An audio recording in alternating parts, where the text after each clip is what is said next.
Hola familia, Mi Fundamento, bienvenidos a este domingo de resurrección y queremos compartir este domingo un mensaje que creemos será de bendición para todos nosotros. Jesús es la salvación para nosotros, de manera personal, para nuestra familia y para nuestra sociedad. De eso no tenemos dudas. ¿Recuerdas en algún momento en el que tu vida cambió por completo? ¿Recuerdas alguna llamada por teléfono, alguna circunstancia, algo que hizo que tus circunstancias cambien de un momento a otro? Bueno, hay momentos en la vida en el que todo cambia y las estaciones de la vida son cambios y algunos son permanentes. Por ejemplo, la juventud es una estación, es un tiempo que viene a nuestra vida o que ingresamos y luego salimos a otra temporada. Hay tiempos y hay momentos en los que todo cambia. De la misma forma, en la historia hubo un tiempo en el que todo cambió y ese fue en la resurrección de Jesús. Cuando el Señor vino a este mundo, vivió, sufrió y murió por nosotros, dividió la historia en dos. Hizo un antes y un después, un pasado y un futuro. De la misma forma es en nuestra vida, un pasado en nuestra vida antes de Cristo y un futuro después de Cristo. Las estaciones, así como las circunstancias, son constantes como el cambio en la vida. Y Jesús era un líder. Él es nuestro Salvador hoy, pero Él era un predicador. Humanamente tenía una personalidad magnética. Él atraía a las personas querían estar cerca de Él. Y divinamente pues era un ser milagroso, ¿no? Lo seguían miles de personas, pero por sobre todo Él era el Hijo de Dios. Pero esta revelación solamente la tenían algunas pocas personas. Y hoy nosotros tenemos el privilegio de poder decir que Cristo es el Hijo de Dios, porque el Espíritu Santo nos lo ha revelado. Y cuando tienes un encuentro con Cristo, todo cambia en tu vida. Esto no es para gente perfecta, sino para gente dispuesta.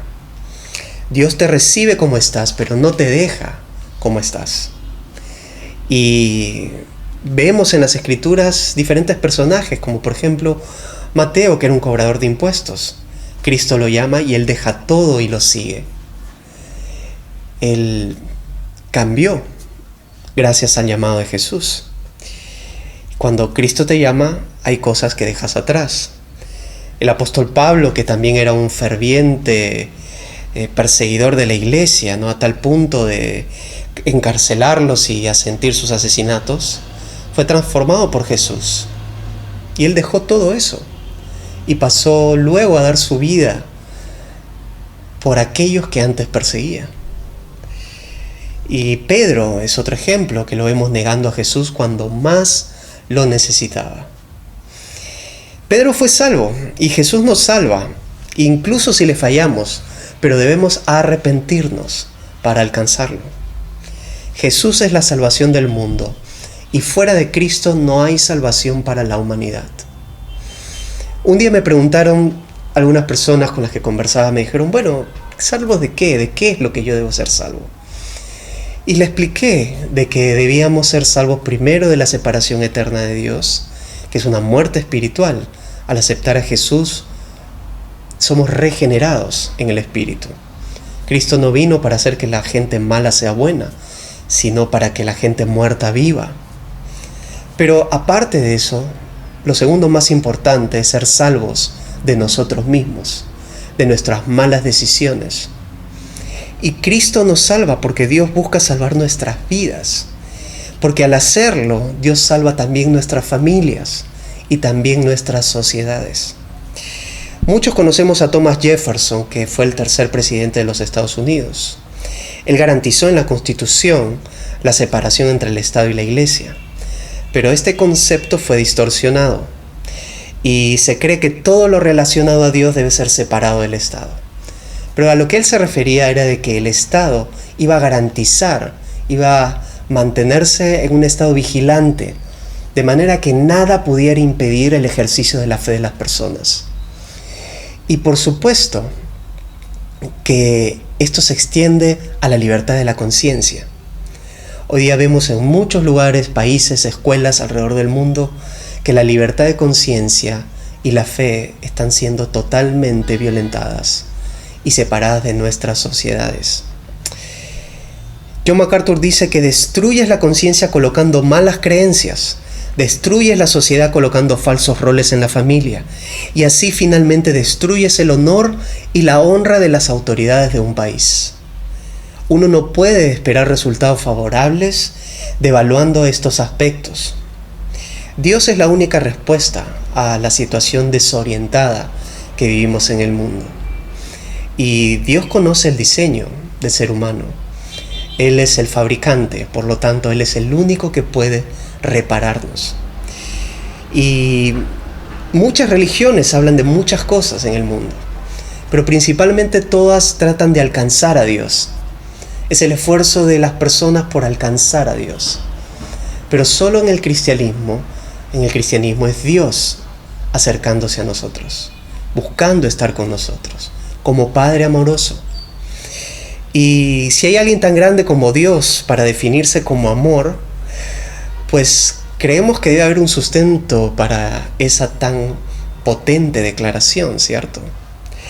Podemos ver que el cristianismo, por ejemplo, ¿no?, es la única cosmovisión en donde el nivel moral de sus creencias realmente coincide con sus afirmaciones. Vemos que el concepto de Dios Padre no se encuentra en ninguna otra religión, salvo en el cristianismo. Y Dios es Padre para nosotros. Vemos que, por ejemplo, ninguna otra religión pone a la mujer en el mismo valor que el hombre. Todas de alguna manera la degradan.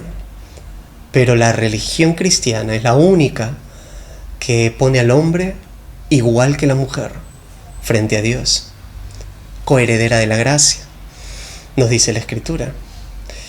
Y el cristianismo, por ejemplo, es la única religión que dice que el hombre debe amar a la esposa, el esposo debe amar a la esposa, como Cristo amó a la iglesia, a costa incluso del sufrimiento y el dolor. Y a tal grado de entrega que si es necesario dar la vida por ella, debe hacerse.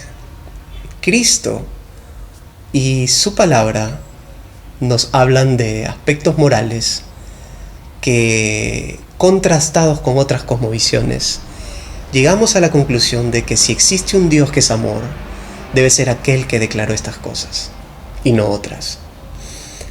La palabra de Dios nos muestra estas cualidades y Dios es el ser más íntegro del universo y nos ha dejado en su palabra sorprendentes señales. Y por ejemplo en Isaías vemos que es un libro que tiene 66 capítulos. Estos 66 capítulos se dividen en dos principalmente. Los primeros 39 son de juicio y los últimos 27 son de salvación. De la misma forma la Biblia está separada en libros y los últimos 27 libros de la Biblia son libros de salvación. Y es interesante porque dentro de estos 27 en el libro de Isaías vemos que los primeros 9 tratan de juicio, los últimos 9 tratan de salvación de la tierra y en el medio se encuentra la salvación de la humanidad. En el medio del corazón de Dios se encuentra nuestra salvación. En el medio del corazón de Dios se encuentra nuestra redención. Y Isaías 53 del 3 al 8 nos dice: despreciado y desechado entre los hombres, varón de dolores, experimentado en quebranto, y como que escondimos de él el rostro, fue menospreciado y no lo estimamos. Ciertamente él llevó nuestras enfermedades y sufrió nuestros dolores, y nosotros le tuvimos por azotado, por herido de Dios y abatido. Mas él herido fue por nuestras rebeliones, molido por nuestros pecados. El castigo de nuestra paz fue sobre él, y por su llaga fuimos nosotros curados. El amor de Dios está en el centro de su religión. El amor de Dios está en el centro de su relación por nosotros. Y así como Jesús separó la historia en dos para traer luz, Cristo viene a separar nuestra vida en santidad para Dios, trayendo su luz. Todo apunta a Jesús y a su resurrección. Nuestra fe está basada en la resurrección. Ese es el fundamento de nuestra creencia, la resurrección de Cristo. Y como decía Pablo, si nuestra esperanza fuera solo para este mundo, no para una resurrección, seríamos los más dignos de conmiseración. Otra versión dice los más dignos de lástima. Y 1 Corintios 15, 19 dice: y si nuestra esperanza en Cristo es solo para esta vida, somos los más dignos de lástima de todo el mundo. Y lo cierto es que la resurrección de Jesús validó todas las afirmaciones. Es por eso que Pablo podía hablar con total franqueza acerca de lo que sucedería si esto fuera sencillamente algo falso. Jesús y su resurrección afirmó todo lo que él dijo que era. Su divinidad fue afirmada en su resurrección y fue la única razón para que sus discípulos pasen de cobardes a valientes. La resurrección mostró que Jesús tenía una absoluta soberanía sobre la vida y la muerte. Y el único que podría tener tanto poder es Dios mismo. Entonces, vemos que la resurrección afirmó lo que dice el Salmo 16:10, que nos dice: pues tú no dejarás mi alma entre los muertos, ni permitirás que tu santo se pudra en la tumba. Como nos muestra el libro de Isaías, los primeros capítulos son de juicio y los últimos capítulos son de salvación. Y vemos que en el Antiguo Testamento vemos ejemplos, ¿no? Como que Dios confunde a la humanidad en la Torre de Babel a través de diferentes lenguas. Y esto lo hace con el propósito de evitar el mal. Pero en el Nuevo Testamento, en Hechos, vemos que Dios reparte nuevas lenguas para promover el bien. Y en el Antiguo Testamento vemos a la serpiente, por ejemplo, levantada por Moisés como señal y símbolo de nuestra salvación a través de Cristo, ¿no? Y por ejemplo vemos también en el Antiguo Testamento que el maná cayó del cielo, y en el Nuevo Testamento vemos a Cristo como el pan de vida que vino del cielo.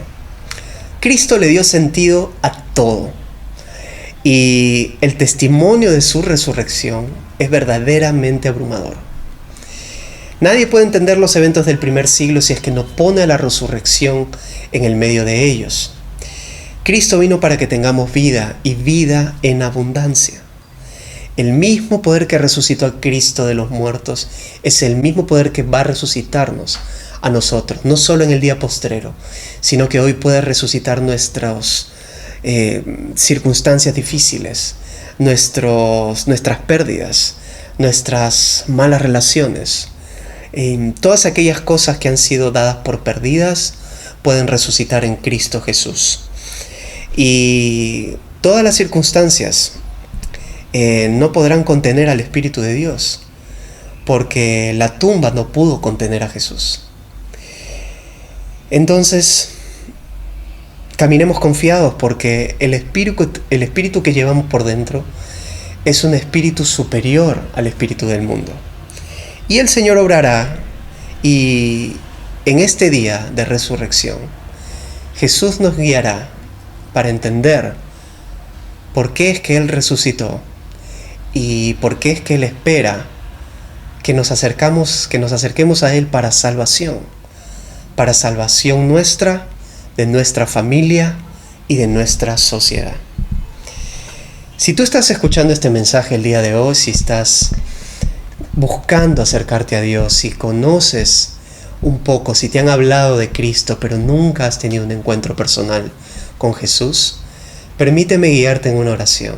Si es tu decisión aceptar al Señor y seguir a Jesús, poner un antes y un después, Así como Jesús separó la historia en dos, permitir que Jesús separe tu vida en dos y haga un borrón y cuenta nueva de hoy hacia tu futuro. El camino, como decíamos, es el arrepentimiento. Decirle a Jesús: hasta aquí viví como yo quise, hasta aquí decidí como yo quise. Ahora me arrepiento de todo mi pasado, de todas mis malas decisiones, y ahora te entrego mi vida para que tú obres en un futuro de acuerdo a tu voluntad. Si esta persona eres tú, déjame orar contigo. Repite estas palabras después de mí.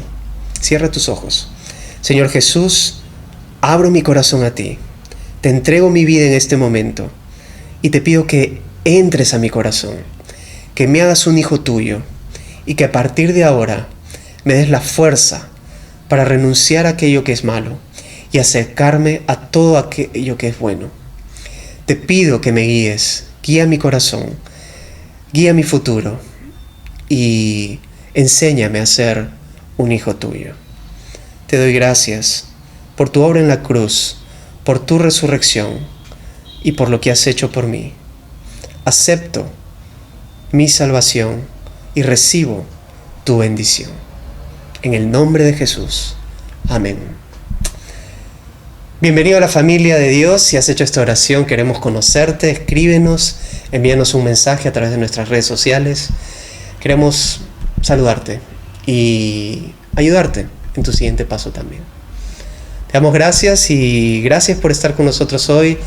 Y si tú estás en este momento en una situación en la que no puedes trasladarte, no puedes acercarte a una iglesia, te agradecemos porque hayas escuchado este mensaje por nosotros. Creemos que Dios puede obrar en tu vida y creemos que Dios puede obrar en sanidad, en verdad, en favor, en paz, en misericordia, en esperanza, en todas aquellas cosas que abundan en su reino para tu vida. Levanta tu espíritu, levanta tu ánimo, que Cristo tiene un futuro glorioso que Él ha preparado para cada uno de nosotros. Gracias por estar con nosotros. Bendiciones.